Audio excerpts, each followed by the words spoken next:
ನಮಸ್ಕಾರ ವೀಕ್ಷಕರೇ, ನಾನು ಸೈಯದ್ ನಂಬರ್ 1 ಚಾನಲ್ ಮುಖಾಂತರ ನಿಮಗೆ ಆತ್ಮೀಯವಾದ ಸ್ವಾಗತ ಬಯಸುತ್ತೇನೆ. ಇವತ್ತು ಮಹತ್ವವಾದ ಸುದ್ದಿ. ಬಿಜೆಪಿ ಹೈ ವೋಲ್ಟೇಜ್ ಹೆಚ್ಚಾಗ್ತಾ ಇದೆ.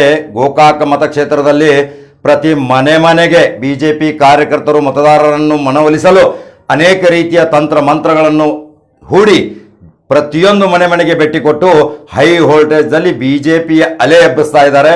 ಅದರಲ್ಲಿ ಪ್ರಮುಖರಾದ DM ದಳವಾಯಿ, ಆಮೇಲೆ ದುಬ್ದಾಳ ಗ್ರಾಮ ಪಂಚಾಯಿತಿ ಅಧ್ಯಕ್ಷರಾದ ಬೆನವಾಡೆ ಗುರುಗಳು, ಮಾಜಿ ZP Sudhir Jodatti, Sachin Kadabadi, GS Rajput, Mallapure retired ಗುರುಗಳು, ಇನ್ನೂ ಅನೇಕ ಮಹಾನು ಘಟಾನುಘಟಿಗಳು ಗುಂಪಾಗಿ ಘಟಪ್ರಭಾ ಮತ್ತು ಮಲ್ಲಾಪುರ PGಯಲ್ಲಿ ಮನೆಗೆ ಅಲೆದಾಡಿ ಪ್ರತಿಯೊಬ್ಬರ ಮತದಾರರ ಮನವೊಲಿಸುತ್ತಿದ್ದು ನೀವು ದೃಶ್ಯದಲ್ಲಿ ನೋಡಬಹುದು.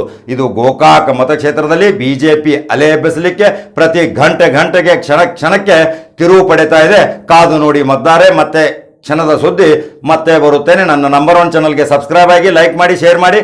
ಮಹತ್ವದ ಸುದ್ದಿಯೊಂದಿಗೆ ಮತ್ತೆ ಬರುತ್ತೇನೆ. ನಮಸ್ಕಾರ ಸರ್. ಯಾಕೆ ಪ್ರಚಾರ ನಡೀತಾ ಇದೆ ಬಿಜೆಪಿದು?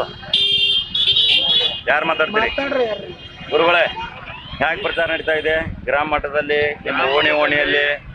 ಬಿಜೆಪಿ ಪ್ರಚಾರ ಅತಿ ಒಳ್ಳೆ ರೀತಿಯಿಂದ ನಡೀತೆ. ಸಂಘಟನಾತ್ಮಕವಾಗಿ ಎಲ್ಲರೂ ಕೂಡ್ಕೊಂಡ್ರೆ ಅದೇ ಬಿಜೆಪಿಯವರು ಹೊಸ ಅನ್ನೋದು ನಮ್ಮಲ್ಲಿ ಭೇದ ಭಾವ ಇರೋದನ್ನ ಎಲ್ಲರೂ ಕೂಡ್ಕೊಂಡ್ರೆ ಒಳ್ಳೆ ರೀತಿಯಿಂದ ಪ್ರಚಾರ ಮಾಡಕ್ಕೆ ಪ್ರತಿಕ್ರಿಯೆ ಸರಿ ಬರ್ತಾ ಇದೆ. ಮನೆ ತಲುಪ್ತಾ ಇದ್ದೀರಿ? ಮನೆಗೆ ಹೋಗ್ತಾ ಇದೆ. ಮಾತಾಡಲ್ಲ. ರಮೇಶ್ ಅಣ್ಣ ಜಾರಕಿಹೊಳಿ ಬಿಜೆಪಿ ಬಂದ ನಂತರ ಅವರು ನಾವು ಅಂದ ಎಲ್ಲರೂ ಕೂಡ್ಕೊಂಡು ಒಳ್ಳೆ ರೀತಿಯಿಂದ ಪ್ರಚಾರ ಮಾಡ್ತಾ ಇದ್ದೀವಿ. ಈ ಸಲ ಗೆಲುವು ನಿಶ್ಚಿತ. 50,000 ಮೇಲ್ಪಟ್ಟು ನಾವು ಈ ಕ್ಷೇತ್ರವನ್ನು ಗೆಲ್ತೀವಿ ಅಂತೇಳಿ ವಿಶ್ವಾಸ ಮಾಡ್ತೀವಿ. ಸಚಿನ್ ರಮೇಶ್ ಅಣ್ಣ ಜಾರಕಿಹೊಳಿ ಅವರ ಈಗ ಒಂದು 20-25 ವರ್ಷದಿಂದ MLA ಇರೋದ್ರಿಂದ ಅತಿ ಭಯಂಕರ ಅಭಿವೃದ್ಧಿ ಮಾಡ್ಯಾರ ಕ್ಷೇತ್ರದಾಗ.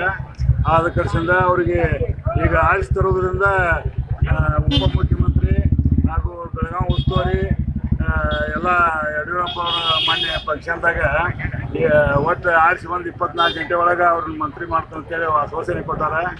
ಆದ ಕಡೆಯಿಂದ ಎಲ್ಲರೂ ನಮ್ಮ ದುಬ್ದಾಳ ಗ್ರಾಮ ಎಲ್ಲರೂ ಓಟ್ ಹಾಕಿ ಬಹುಮತದಿಂದ ಆರಿಸಿ ತರಬೇಕಾಗಿ